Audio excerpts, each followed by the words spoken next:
So basically the gear I'm throwing for this approach is I'm throwing 2 rods set up. First rod is the Spybait rod. It's a 7/6 medium Abu Garcia. It's a Hank Parker design.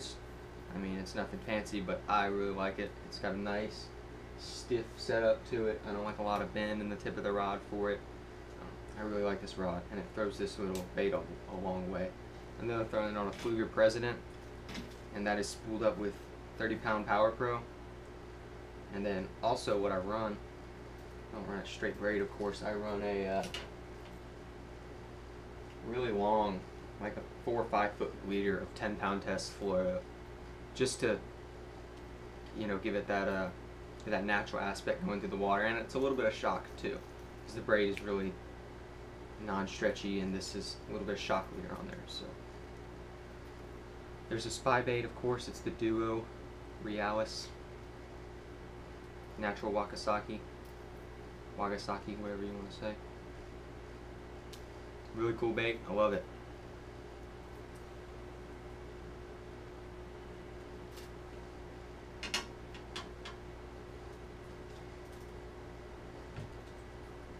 For the swim baits, I'm throwing the Okuma Guide Select Extra Heavy, card of 300, 20-pound big game.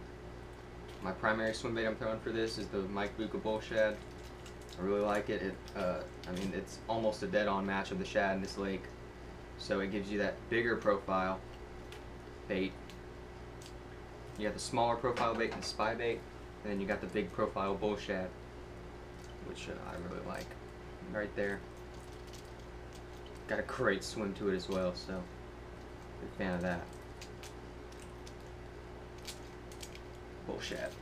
Throwing that on 20-pound big game, and I'm pretty much covering the same areas with this technique. I'm not, when I intertwine these 2 baits, I catch almost the same quality of fish. It's not like the Bull Shad.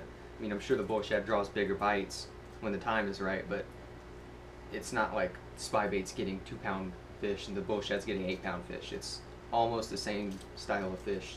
So I'll throw the Spybait where there's ambush points where it looks better to have that bait sink down a little bit, pitch it up to a log, falling down a tree, that sort of thing. And I'll throw the Bull Shad when it's just covering water over brush piles, covering water, you know, near drop-offs, and the like. So Bull Shad for one technique, Spybait for another. Catch a good fish, quality fish, and have a blast doing it. These are 2 fun baits. Spybait, I was amazed at how fun it was going to be. I'm not doing the normal stuff with the Spybait. I'm keeping it on top, skipping it across the surface, letting those propellers work, dropping it, letting it shimmy down. Doing a little bit different than the lethargic approach that it was kind of meant for, which is following the feel of the bottom really slow. I'm sure that would work, but right now this is killing them right here. So the swim bait is almost the same thing. It's swimming fast. It's keeping it up on the top. That's where they eat it, and they'll eat the Spybait the same way. So glad you guys enjoyed this video. Make sure to comment, like, subscribe, and stay tuned for more stuff.